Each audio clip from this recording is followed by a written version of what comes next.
Vice Shannon. I was wondering, you were talking about criminals, especially the male part of the panel. How do you define criminals, and don't you think there is in this language which is too strong in presenting? Maybe you want to say that this is the representation of criminals. This is not a number of criminals who are here. Because when we talk about criminals, we need to know how do people in that historical era define criminal, what is the difference between our time, and because we have this number of, if I'm not mistaken, public official embezzlement or crime of public office, and you have 0.0 something percent.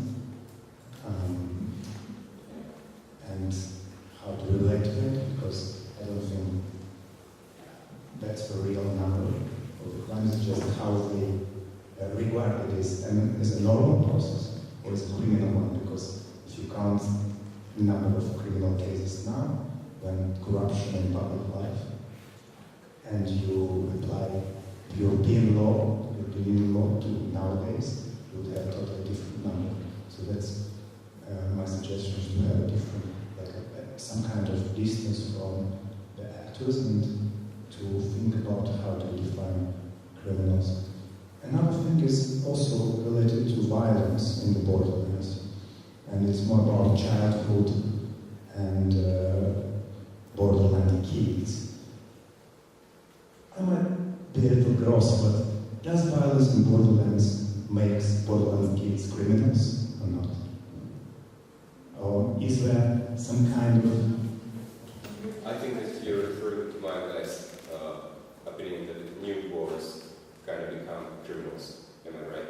Yes, in a way that you have this... Maybe I was kind of misunderstood, you know. But borderlands are usually violent places. They're places of encounters, but they're also violent. But in these circumstances, it wasn't a violent place. Because for 150 years, you don't have Ottoman invasions, you know. This is a kind of frontier space, and it's not a violent space anymore, you know. So all the troubles from that kind of behavior are gone. Well, the question about violence was not addressed to you.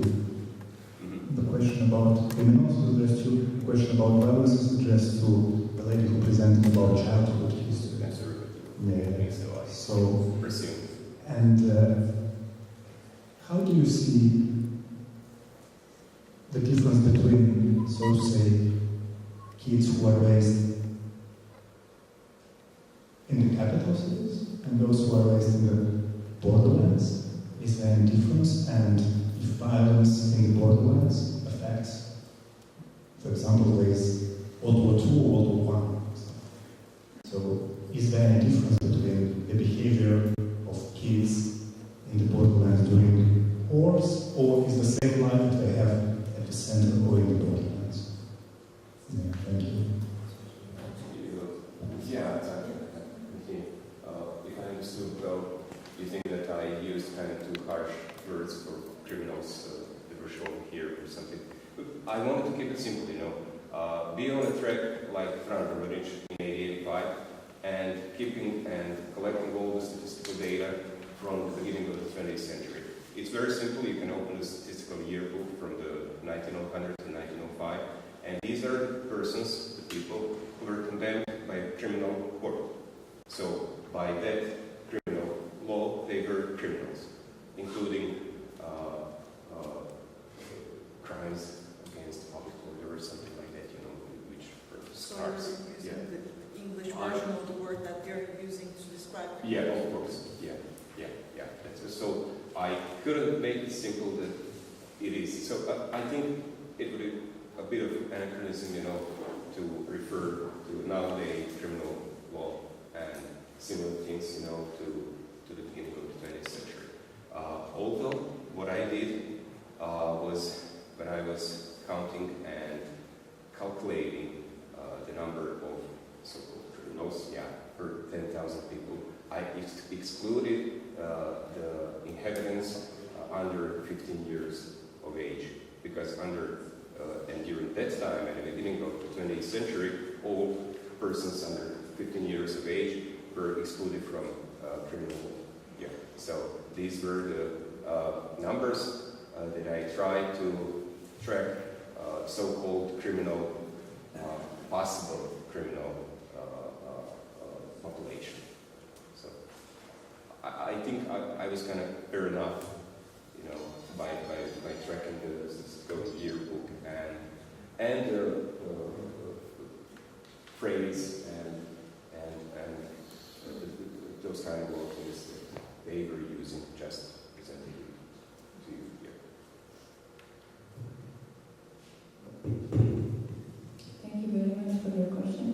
That will be the main issue in my book, to show the vast amount of various policy measures that were introduced specifically for borderline children. So the argument I'm going to make in my second book is that there was something like a borderline child, and that it really differed from being a child in the center of the country. And this relates to school programs, but also relates to summer camps that are offered to you.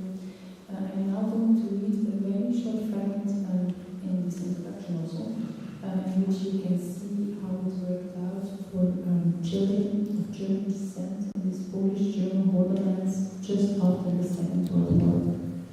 And this is a fragment from this contribution of Bea Halicka. So Bea Halicka revealed how unaccompanied German-speaking children lost out as a result of night expulsion and deportation, finding themselves in the borderlands that had just become Polish territory after the Second World War, experienced a lack of human compassion due to scarce resources being distributed along national lines. While Polish children had a greater chance to receive material support and medical aid, German children were charged with the sins of their parents. The way social difference was practiced at the early period of the Second World War reached an extreme in the treatment of children, and the mixed population, Polish Western borderlands, made that also more visible to the children themselves.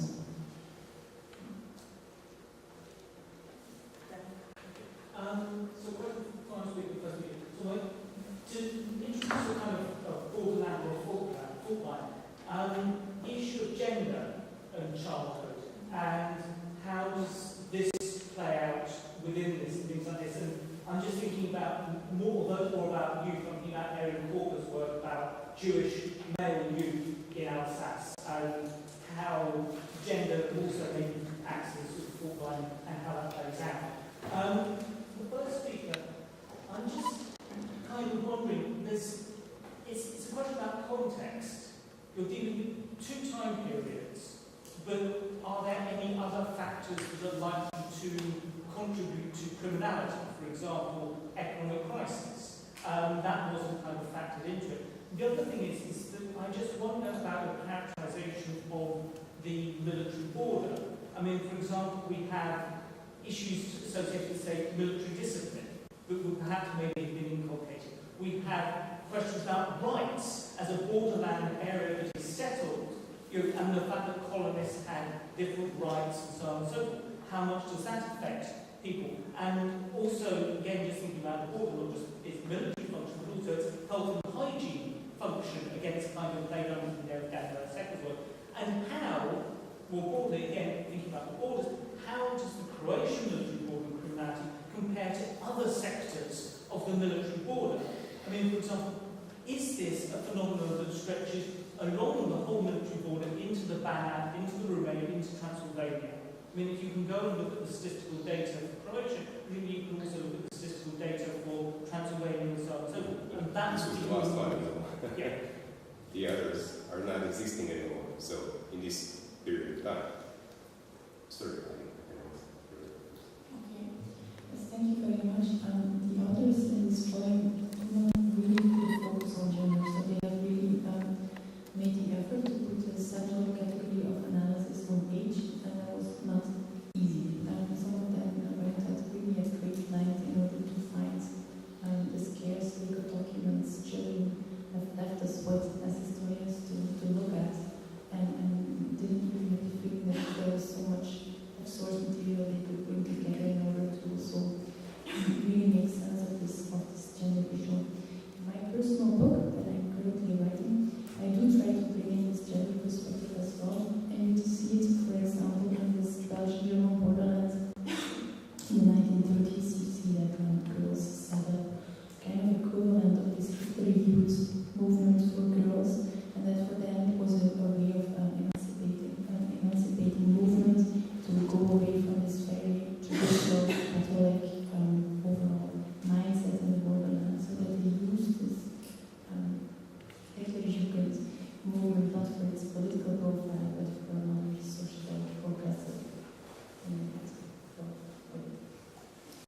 thank you for your question.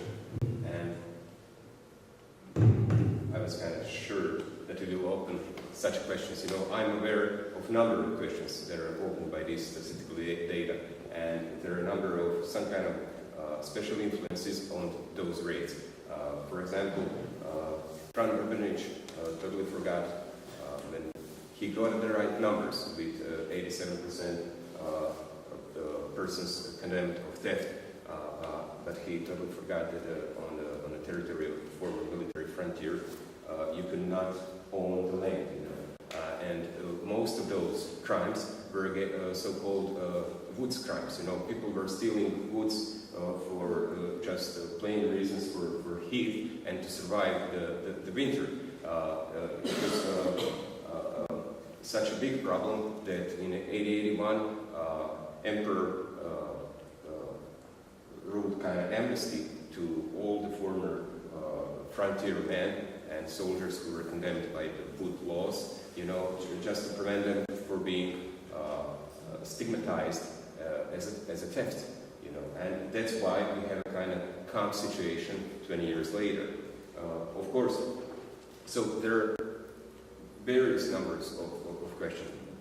I didn't go into nationalities, you know, because mostly of the population of former military frontier were Orthodox, and so Urbanic went into those kind of calculations, and for example, he got some kind of numbers that are showing that the Jewish people are the most condemned for some kind of, we could call it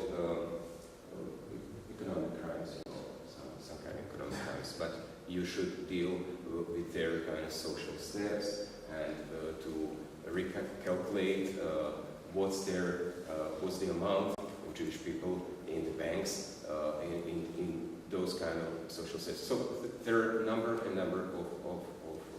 some questions which are opening up. By every number you are getting into this space, and it's a job for like 30 people and for a year or two to have all these calculations. I wanted just to scratch the surface, you know, and just to see, is it possible? And it's hardly possible, I could say, because I couldn't kind of track it anymore in 1910 because of all the reasons I have told you, you know, different administrative borders, and here we have such a nice plane between frontier and those administrative borders. And so the legacy was kind of lost in this administrative legacy on the other hand. So, yeah. Okay.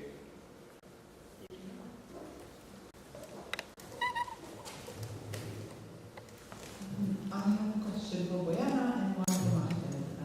So, for Bojana, you mentioned that actually a lot of the nationalist discourse that reached the Serbs in the Pašalić of Belgrade actually came from outside, from the Serbs in the Habsburg Empire. And I was wondering whether you could enlarge, if you know, if you could enlarge on that a bit more. And also as a sort of bracket to that, if you do want to pursue that, it would be very interesting to compare that with the Romanian case, because a strong input of nationalist discourse in the case of the Romanian municipalities came from the Habsburg Romanians, actually. So it seems like the same pattern. And quickly, the question for Martel. You mentioned that various borderlands were, or that the authorities in various borderlands were harsher, like the French were harsher than the others, or they were less harsh than the Poles and so on and so forth. I mean, is there a reason for that? I mean, why would the nationalising policies be harsher in some borderlands and in others? I mean, are there historical reasons for that? Okay, so thank you. Well, just in short, like big picture. Well, as I said, not only people coming from there, but also the fact that in London, for example, we have Market Institute for the free printing society of Serbs, actually there. So the idea in itself was coming not only people, but also in technology, and everything